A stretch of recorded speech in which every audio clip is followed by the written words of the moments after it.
पीछे आपको दिख रहे हैं 2 रशियन टैंक।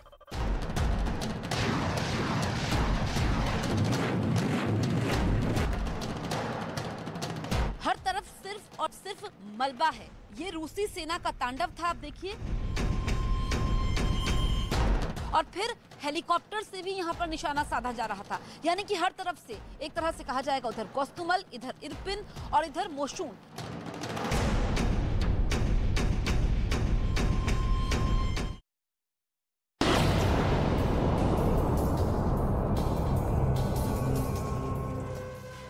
नमस्कार, मैं हूं आपके साथ जसप्रीत कौर। यूक्रेन के मोशून में मैं इस वक्त मौजूद हूं और यहां तक रूसी सेना का आतंक देखने को मिला। तस्वीरें कर्म आप दिखा दीजिए, क्या हाल किया है। सब कुछ यहां पर रूसी सेना ने ध्वस्त कर दिया। बताया जाता है कि इधर दोनों तरफ एक वेयरहाउस था जिसको रूसी सेना ने निशाना बनाया। बहुत सारे मकान थे जो इसकी जद में आए। पीछे कर्म आप दिखाइए। और अभी भी यहाँ पर मलबा पड़ा हुआ है, मलबे को हटाया नहीं गया है क्योंकि खतरे के बादल अभी भी हैं। ऐसे में लोग यहाँ पर लौटना नहीं चाहते हैं। इसी वजह से जो ये मोशून इलाका है ये अभी तक खाली पड़ा है। ये तस्वीरें आप देखिए, यहाँ पर ये पेड़ थे जो काटे गए थे वो भी जले हुए हैं और मलबे को नहीं हटाया गया है। करम आप उस तरफ दिखाइए, रोड के उस तरफ वो तस्वीरें देखिए, वो भी तबाही की कहानी बयां कर रही है।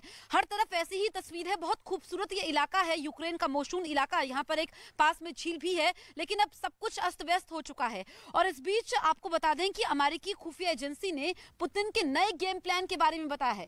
उनकी तरफ से कहा गया है कि अगर पुतिन को हल्का सा भी खतरा हुआ कि वो इस युद्ध को हार सकते हैं तो पुतिन परमाणु हमला करेंगे। एक रिपोर्ट के जरिए आप समझिए।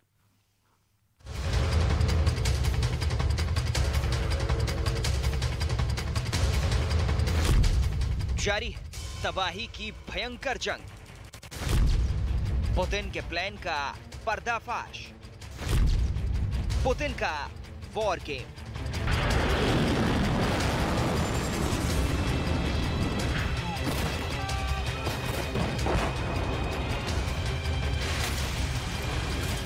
रूस और यूक्रेन के बीच जंग और तेज हो गई।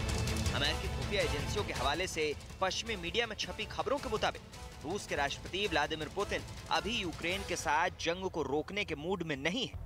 अमेरिकी खुफिया एजेंसियों का कहना है कि राष्ट्रपति पुतिन अभी यूक्रेन जंग को और लंबा खींचना चाहते हैं और अपने इस प्लान पर काम कर रहे हैं।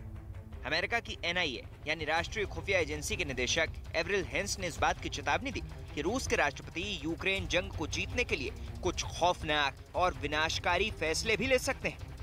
We otherwise continue to believe that President Putin would probably only authorize the use of nuclear weapons if he perceived an existential threat to the Russian state or regime, but we will remain vigilant in monitoring every aspect of Russia's strategic nuclear forces.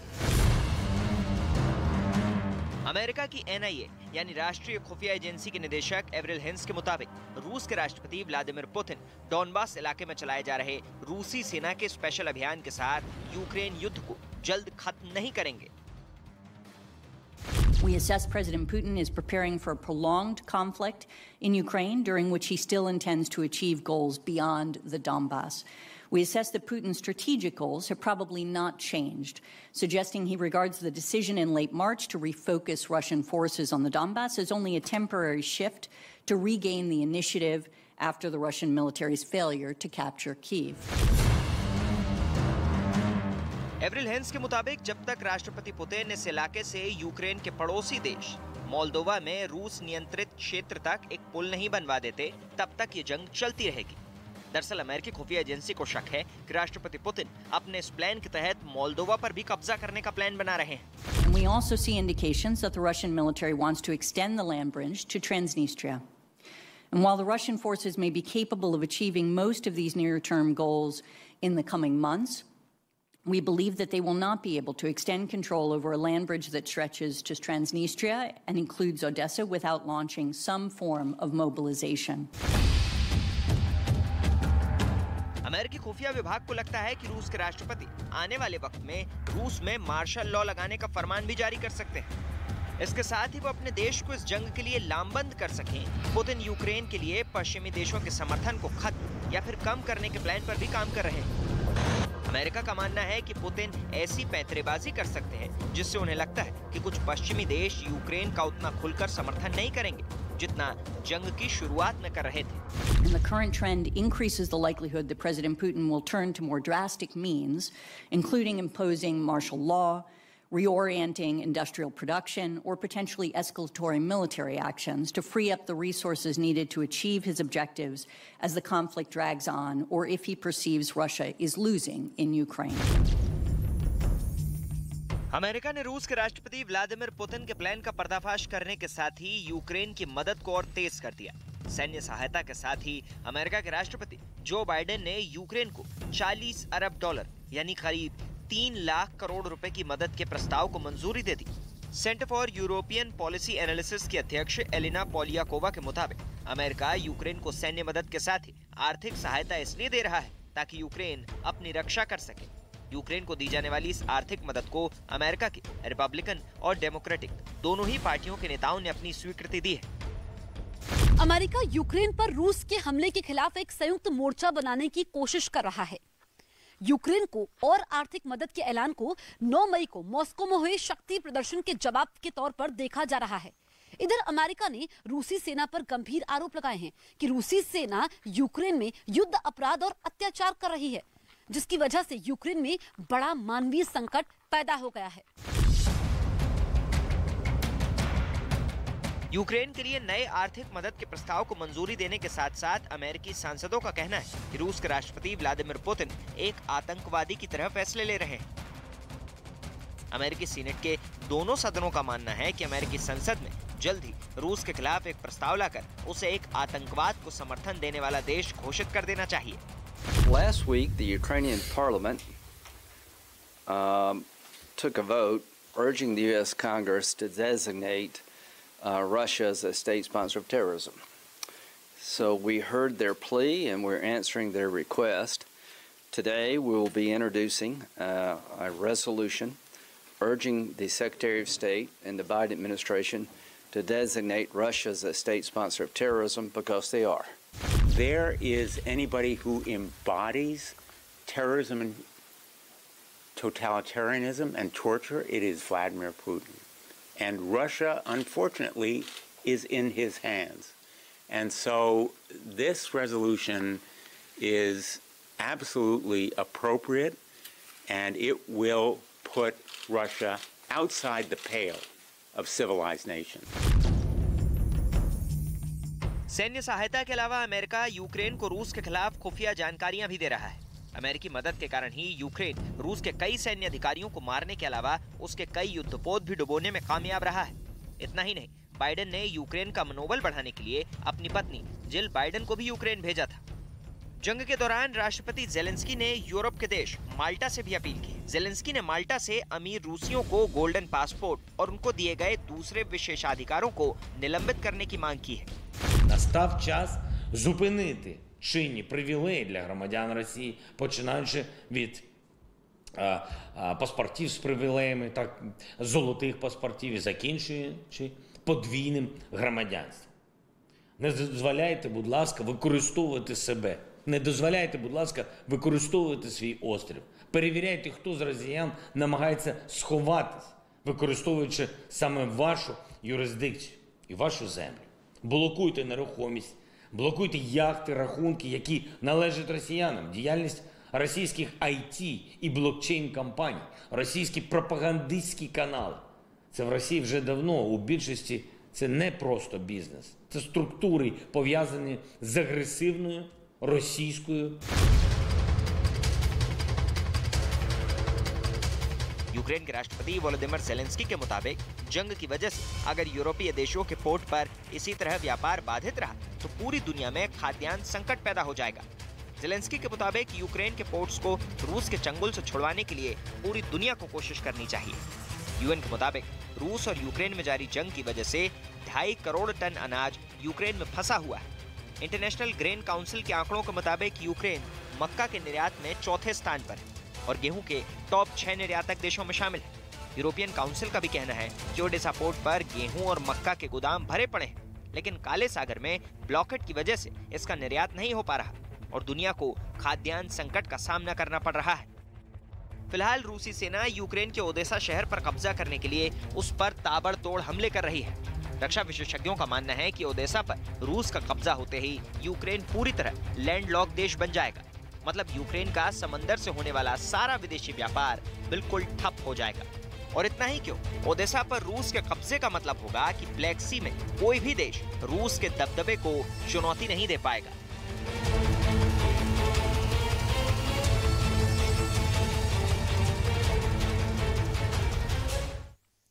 रूस की सेना Ukraine के सबसे busy बंदरगाहों में से एक Odesa पर लगातार हाइपरसोनिक मिसाइलों से हमला कर रही है। वहां से सिर्फ बर्बादी की तस्वीरें सामने आ रही है। ओडेसा पर कब्जा होने का मतलब होगा कि यूक्रेन पूरी तरीके से लैंडलॉक देश बन जाएगा और जो समंदर के जरिए व्यापार होता है वो नहीं हो पाएगा और काला सागर में रूस का दबदबा बढ़ जाएगा। ओडेसा इस वक्त मलबे में तब्दील हो चुका है। एक रिपोर्ट आप देखिए।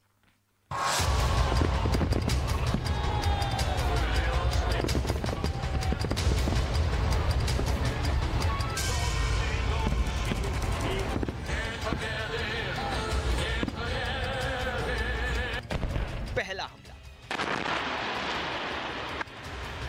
दूसरा हमला, तीसरा हमला, चौथा हमला। ये हमले किसी टैंक से नहीं किए गए, बल्कि ओदेसा में रूस ने हाइपरसोनिक मिसाइलें दागी।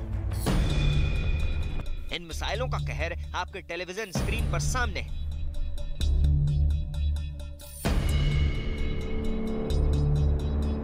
ओदेसा करीब करीब मलबे में तब्दील हो चुका है।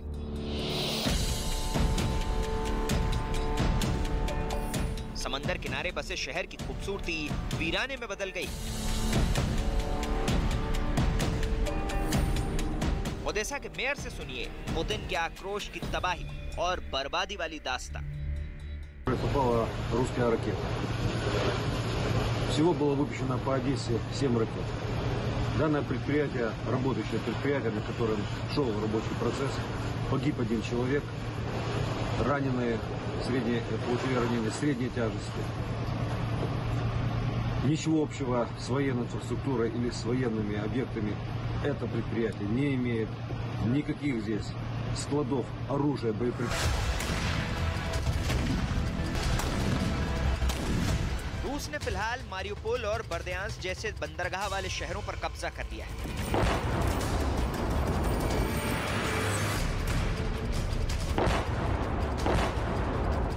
इसके साथ ही उसकी सेनाओं ने निकोलेव और ओदेसा को भी पूरी तरह सील करने के साथ ब्लैक सी में व्यापारिक जहाजों की आवाजाही को रोक दिया है।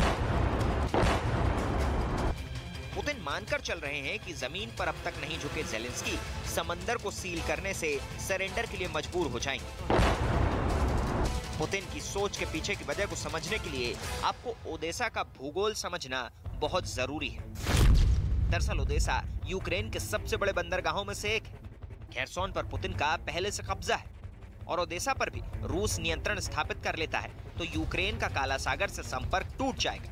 दक्षिण में क्राइमिया पर भी रूस का ही कब्जा है और इसी के चलते दक्षिणी हिस्से में अजोव सागर से यूक्रेन का संपर्क कट चुका है। रूस ने यूक्रेन से लगे मोल्दोवा में भी विद्रोहियों का समर्थन किया है। इस तरह से जब काला सागर और अजोव सागर से यूक्रेन का कनेक्शन कट हो जाएगा तो यूक्रेन एक लैंडलॉक देश में तब्दील हो जाएगा।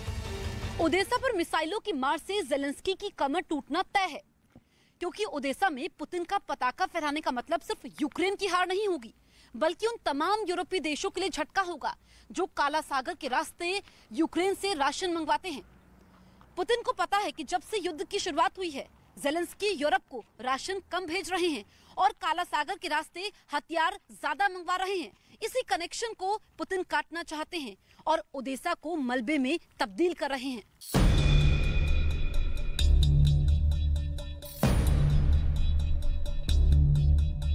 मतलब यूक्रेन के पास कोई भी बंदरगाह नहीं बचेगा। समंदर के रास्ते आने वाले यूरोप के हथियार यूक्रेन तक नहीं पहुंच पाएंगे। ओदेसा पर रूसी झंडा फहराने का मतलब सिर्फ इतना ही नहीं होगा। रूस का एरोड़ा यूरोप की रोटी का कटोरा कहे जाने वाले यूक्रेन के खाने पीने के सामान के निर्यात को रोक देगा, क्योंकि काला सागर के रास्ते ही यूक्रेन का खाद्यान्न यूरोप पहुंचता है।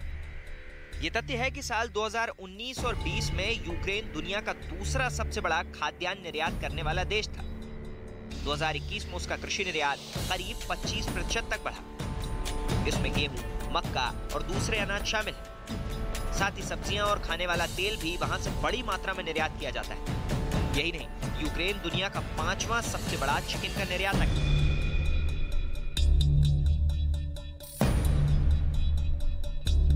ब्लैक सी में रूस की रुकावट की वजह से इन देशों को यूक्रेन के खाने के प्रोडक्ट के बिना ही रहना होगा। यानी पुतिन एक तीर से 2 टारगेट साध रहे हैं।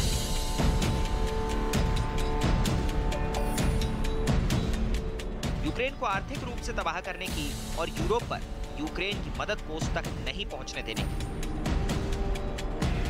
ज़ेलेंस्की की कातर पुकार इसीलिए है। ज़ेलेंस्की को पता है कि ओदेसा हाथ से निकला तो अंजाम बहुत बड़ा होगा। Зазвичай 9 травня європейці згадували ціну миру, яка була сплачена всіма народами нашого континенту, сплачена 77 років тому. Говорили, як не допустити повторення такої страшної війни. Зрозуміло, що зараз усе по-іншому. В європейських столицях головна тема – це та ціна миру, яку ще доведеться сплатити, зупиняючи розв'язану Росією війну. А також ціна для Росії за... यूक्रेन अपने अनाज को ट्रेन के जरिए पूर्वी यूरोप होते हुए भेज सकता है, लेकिन ये वहां छिड़ी जंग की वजह से मुमकिन नहीं है। वैसे भी यूक्रेन की गेहूं और मक्के की उपज युद्ध की वजह से खराब हो चुकी है और जो बची भी है जिसे वो निर्यात करना चाहता है, रूस उसे रोक देना चाहता है। आपको याद होगा, रूस ने अज़ोस्ताल स्टील प्लांट पर हमला करके यूक्रेन की इकोनॉमी को नुकसान पहुंचाया था। ये पहली बार नहीं है जब ओदेसा पर रूसी फौज हमला कर रही है। हाइपरसोनिक हमले से पहले रूस ने P-800 ओनिक्स क्रूज मिसाइल का इस्तेमाल करके ओदेसा के एक हथियार डिपो को तबाह किया था। यूक्रेन के तीसरे सबसे बड़े शहर ओदेसा पर रॉकेट बरसाकर रूस पहले ही हवाई अड्डे के रनवे को तहस नहस कर चुका है। यानी पुतिन हथियार और अनाज दोनों पर एक साथ प्रहार कर रहे हैं। लेकिन क्या ये सब करने से ज़ेलेंस्की की ताकत खत्म हो जाएगी? इस सवाल का जवाब फिलहाल किसी के पास नहीं, क्योंकि युद्ध में रास्ते कभी बंद नहीं होते। लेकिन ओदेसा हासिल करने से रूस को क्या हासिल होगा, ये समझना बहुत जरूरी है।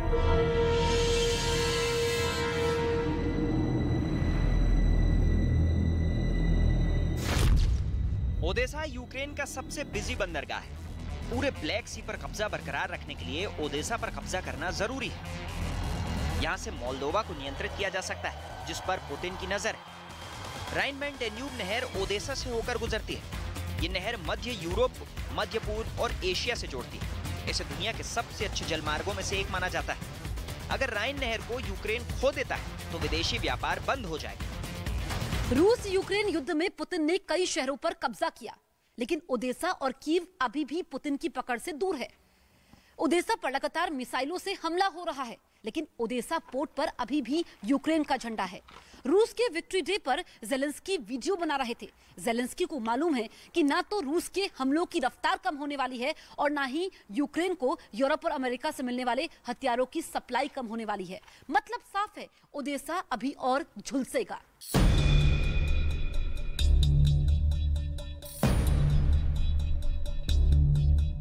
असल में ओदेसा बहाना है, ब्लैक सी निशाना है। ये ब्लैक सी सामान्य लहराता सागर नहीं है। इस पर रूस राज करता रहा है और इसी ब्लैक सी में रूस को अपना जंगी जहाज मॉस्कोवा खोना पड़ा था। यूक्रेन ने मॉस्कोवा को ओदेसा से मिसाइल दागकर ही नष्ट किया था। इसके बाद इसी ब्लैक सागर के तल में तैर रही अपनी सबमरीन से रूस ने यूक्रेन पर मिसाइल मारी थी।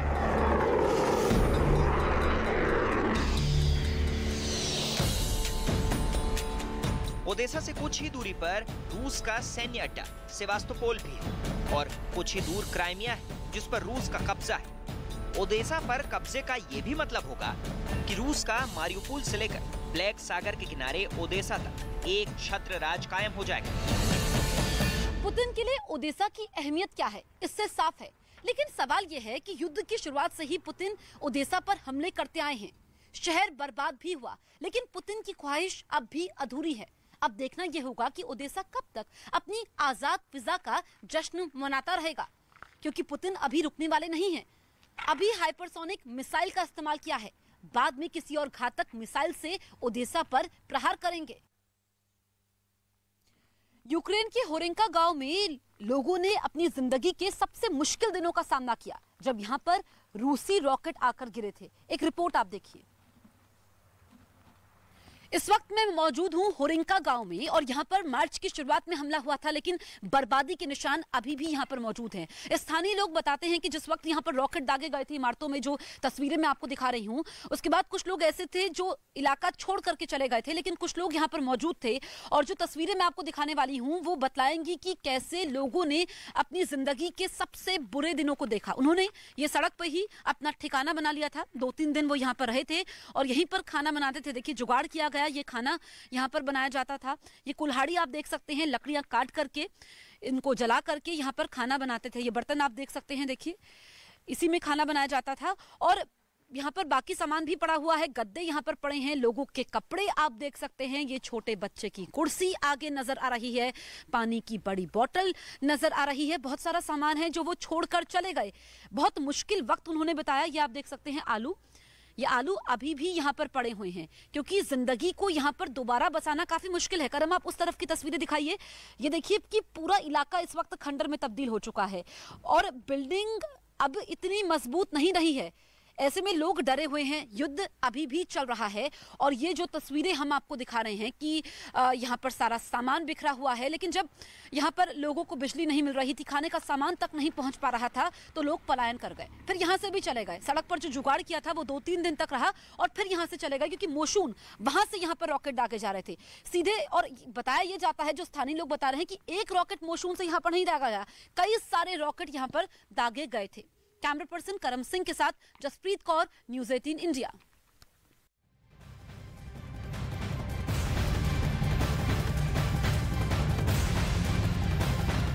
दरअसल यूक्रेन और रूस के बीच चल रहे युद्ध से 8000 किलोमीटर दूर और युद्ध का मोर्चा खुलने जा रहा है।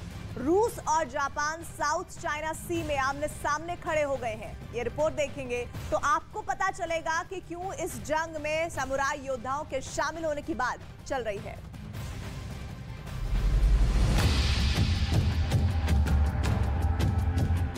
पिछले 2.5 महीने से ये चेहरे पूरी दुनिया पर हावी। Putin, Zelensky, Biden.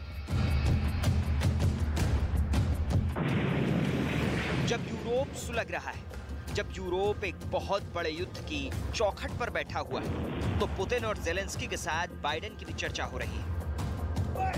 क्या ये जंग तीसरे विश्व युद्ध का खतरा बढ़ा रही है? ये सवाल पुराना हुआ, इसलिए रुकिए, कुछ देर के लिए भूल जाइए पुतिन, ज़ेलेंस्की और बाइडेन।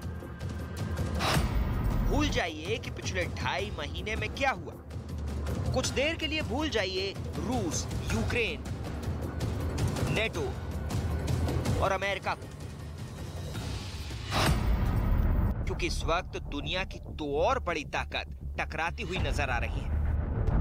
एशिया में बहुत बड़ी जंग का खतरा नजर आने लगा है। अगर यहां जंग हो तो यूक्रेन से भी ज्यादा खतरनाक हथियारों का इस्तेमाल होगा।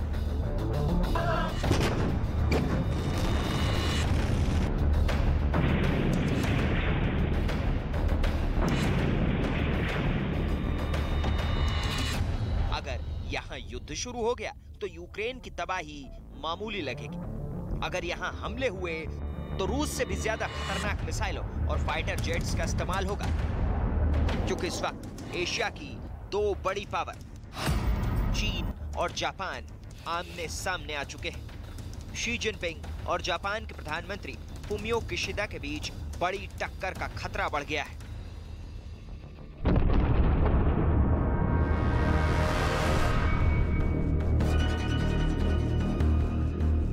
ये सब कुछ हो रहा है भारत से 4500 किलोमीटर दूर प्रशांत महासागर में। यहाँ समंदर में चीन और जापान के बीच ऐसा उबाल आया है जिसकी वजह से वर्ल्ड मीडिया का फोकस यूक्रेन के साथ साथ जापान और चीन पर चला गया है। ये हेडलाइंस बताती हैं कि जापान और चीन के बीच टेंशन बहुत ज्यादा है, खतरा युद्ध का है। अमेरिका से लेकर एशिया और यूरोप के अखबार इस वक्त जापान और चीन के बीच तनाव पर जमकर रिपोर्ट छाप रहे हैं। सवाल है कि क्या यूक्रेन में जंग के साथ साथ दुनिया एक और युद्ध को बर्दाश्त कर पाएगी?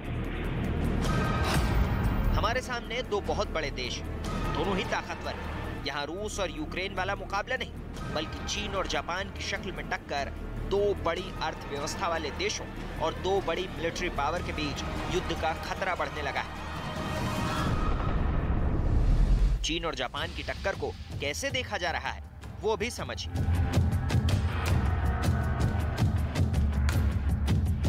एक का शाओलिन और दूसरे का समुराई फाइटर इस वक्त एक दूसरे के खून के प्यासे बन सकते हैं।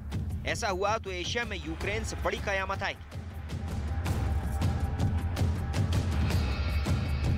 ये तलवारों की नहीं, बल्कि इलाकों को लेकर एक ऐसी बाजी है जिसमें कोई भी 1 इंच जमीन या इलाका भी नहीं हारना चाहेगा। जापान ने साफ कर दिया कि वो प्रशांत महासागर और उससे लगे समंदरी गलियारों में चीन का दबदबा नहीं सहेगा। जापान ने साफ कर दिया कि वो उन टापुओं पर चीन का कब्जा नहीं होने देगा जिन पर उनका ऐतिहासिक हक रहा है। जापान की नौसेना से लेकर जापान की वायुसेना तक इस वक्त चीन से लगे समंदरी इलाकों पर लगातार गश्त कर रही है और दक्षिण चीन सागर के साथ पूर्वी चीन सागर पर चाइनीज कंट्रोल के खिलाफ जापान ने बिगुल बजा दिया है।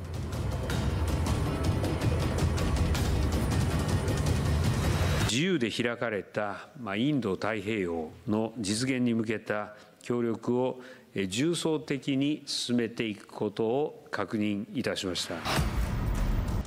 दक्षिण चीन सागर के साथ अब जापान के करीब पूर्वी चीन सागर में बड़ी जंग का खतरा मंडराने लगा है। यहाँ भी विवाद की जड़ सिर्फ चीन है। चीन का जंगी बेड़ा इस वक्त ताइवान के बहुत करीब युद्धाभ्यास कर रहा है, तो वहीं उसकी नौसेना इस वक्त जापान के करीब सेनकाकू द्वीप को लेकर भी गलत इरादे जाहिर कर रही है। यही वजह है कि जापान अब पूर्वी चीन सागर में युद्ध के लिए खुद को तैयार कर रहा है। जापान अपनी तैयारियों को इसलिए भी पुख्ता कर रहा है क्योंकि यूक्रेन पर रूस के हमले के बाद अब ताइवान पर चीन के कब्जे की आशंका जताई जा रही है। मुद्दा बस ये है कि चीन ये कब करने जा रहा है। जापान से लेकर अमेरिका और ऑस्ट्रेलिया इस वक्त चीन की हरकतों को लेकर बहुत डरे हुए हैं। यही वजह है कि जापान की वायुसेना लगातार समुद्री सीमा को चीन से बचाने के लिए एयर पेट्रोलिंग कर रही है।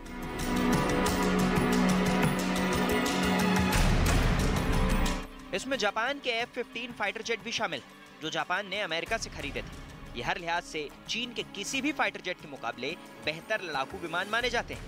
जापान के पास ऐसे करीब 200 फाइटर जेट हैं और ये जापान की वायुसेना की बैकबोन कहे जाते हैं।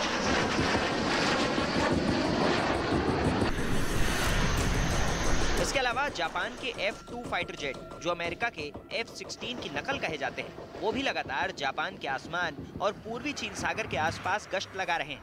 जापान के इस विमान की 6 स्क्वाड्रन, एक स्क्वाड्रन में 12 से 18 विमान होते हैं। लेकिन जापान की नई ताकत F-35 स्टेल्थ फाइटर है, जो उसने अमेरिका से खरीदा है। जापान के पास ऐसे 23 विमान, जबकि ऐसे 120 से ज्यादा विमान उसकी एयरफोर्स में और शामिल किए जाएंगे। यह हवाई ताकत जापान को चीन के किसी भी एयर अटैक को काउंटर करने की शक्ति देती है, क्योंकि चीन के पास इस जहाज के मुकाबले में कोई भी भरोसेमंद जहाज नहीं है।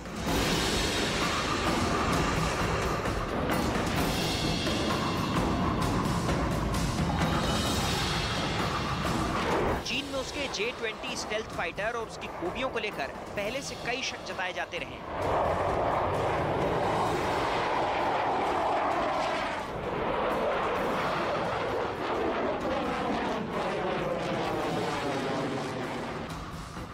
हालांकि चीन को लेकर जापान के डर की वजह ऐसी है जिससे ऑस्ट्रेलिया भी इत्तेफाक रखता है। हाल ही में चीन और प्रशांत महासागर में सोलोमन द्वीप समूह के बीच एक सामरिक समझौता हुआ है। इस समझौते के तहत ऑस्ट्रेलियाई तट से 2000 किलोमीटर से भी कम दूरी पर चीन अपना नेवल बेस बना सकता है। इसे देखते हुए ऑस्ट्रेलिया भी बहुत ज्यादा फिक्र में है। चीन से खतरे को देखते हुए ऑस्ट्रेलिया ने क्वाड पर जोर दिया है। क्वाड यानी अमेरिका, भारत, जापान और ऑस्ट्रेलिया का वो गठजोड़ जिसे चीन के काउंटर के तौर पर देखा जाता है। We have seen that bullying, we have seen that coercion in our own region. We've seen it from China. We've seen it from Russia. We've seen it from other nations from time to time. And the world needs to deal with this.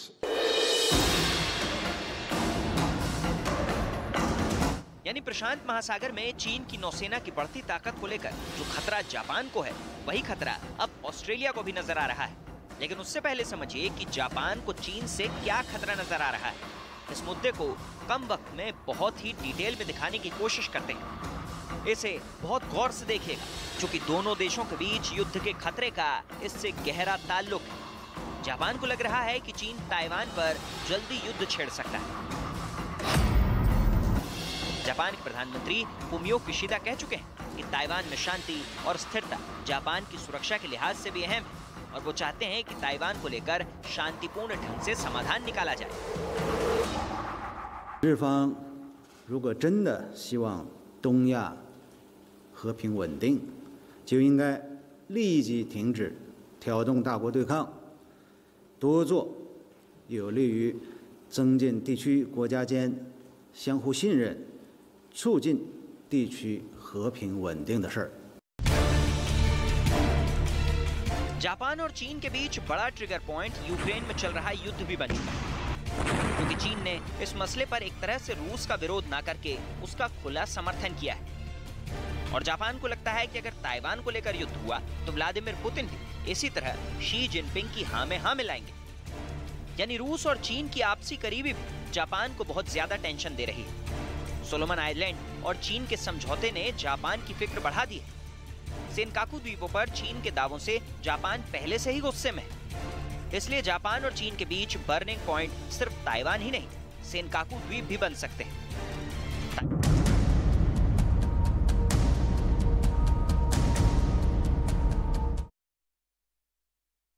Sri Lanka में बनी इस स्थिति के लिए आम श्रीलंकाई जनता राजपक्षे परिवार को जिम्मेदार मान रही है और इसी वजह से लोगों का गुस्सा श्रीलंका के प्रधानमंत्री से लेकर राष्ट्रपति तक पर फूट रहा है। श्रीलंका के पीएम ने तो इस्तीफा दे दिया और लोगों के हंगामे के बीच उन्हें आनन फानन में पीएम आवास से निकलकर सुरक्षित जगह पर पहुंचाया जा सका। कैसे तेजी से बदल रहा है श्रीलंका में घटनाक्रम, वो आपको इस रिपोर्ट के जरिए समझ आएगा।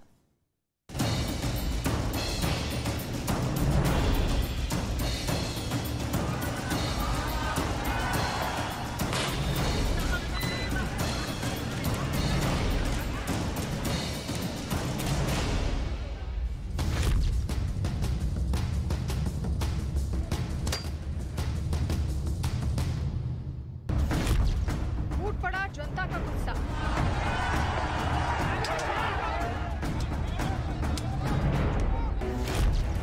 लंका की सड़कों पर संग्राम।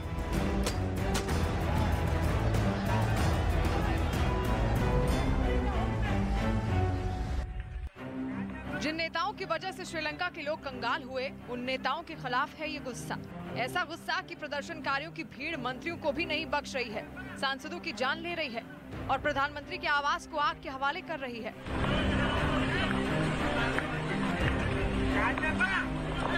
श्रीलंका के प्रधानमंत्री महिंदा राजपक्षे को इस्तीफा दिए 48 घंटे से ज्यादा का वक्त बीत चुका है, लेकिन राजपक्षे के खिलाफ लोगों का गुस्सा शांत नहीं हो रहा। मंगलवार को सैकड़ों प्रदर्शनकारियों ने एक साथ पीएम आवास पर धावा बोल दिया, जिसके बाद यहां मौजूद पूर्व पीएम महिंदा राजपक्षे को आनन फानन में निकालकर सेना ने सुरक्षित ठिकाने पर पहुंचाया। सड़कों पर निकले प्रदर्शनकारियों के सामने राजपक्षे परिवार से जुड़ी जो चीजें आई उसे फूंक दिया गया, जिसे देखकर ऐसा लगा मानो लंका दहन हो रहा हो।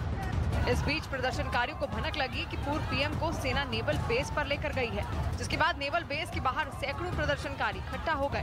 हालांकि यहाँ किसी तरह की अनहोनी नहीं हुई। प्रदर्शनकारियों ने ट्रैंकोमाली के नेवल बेस को घंटे तक घेरे रखा है, ये सोचकर कि अंदर पूर्व प्राइम मिनिस्टर राजपक्षा और उनका परिवार मौजूद है। और इस बीच ये अफवाह भी उड़ी कि राजपक्षा कोलंबो से भागकर भारत में शरण लेने पहुंचे हैं।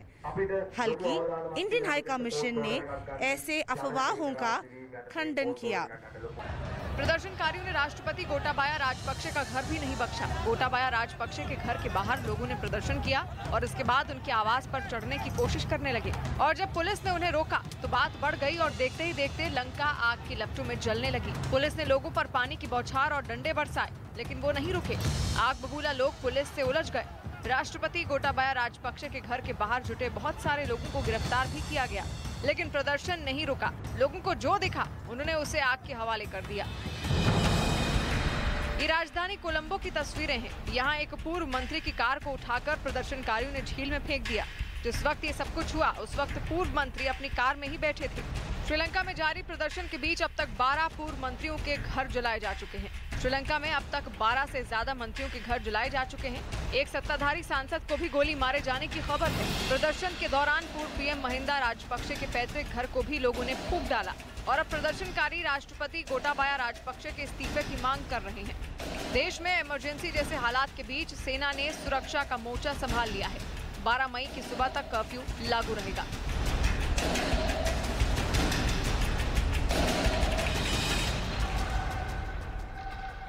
श्रीलंका के लोगों का गुस्सा राजपक्षे परिवार को लेकर ही फूट रहा है, क्योंकि कहा जा रहा है कि श्रीलंका की ये दुर्दशा केवल और केवल राजपक्षे परिवार की वजह से हुई है। Bloomberg.com ने इस पर एक रिपोर्ट भी लिखी है और बताया है कि कैसे 30 महीने में राजपक्षे परिवार ने श्रीलंका को दिवालिया बना दिया। रिपोर्ट में लिखा गया कि 2019 में सत्ता में आने के बाद राष्ट्रपति गोटाबाया राजपक्षे ने टैक्स में भारी कटौती की। उनका यह कदम सियासी नौटंकी कहा गया।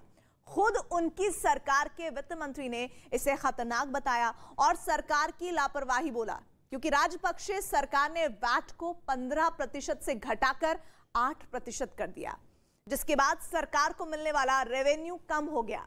नौबत ये आ गई कि श्रीलंका ऐसा देश बन गया जहां सरकार को सबसे कम रेवेन्यू मिलता है, और ये तब है जब श्रीलंका वर्ल्ड बैंक और चीन जैसे देश को कर्जदार है। नौबत ये आ चुकी है कि वो कर्ज की किस्तें भी नहीं दे पा रहा। विदेशी मुद्रा भंडार तो 70% तक गिर चुका है। मतलब ये कि श्रीलंका के पास दूसरे देशों से सामान खरीदने के लिए रकम ही नहीं है और इसलिए वो आयात नहीं कर पा रहा, जिसकी वजह से श्रीलंका में सामान के दाम आसमान छू रहे हैं।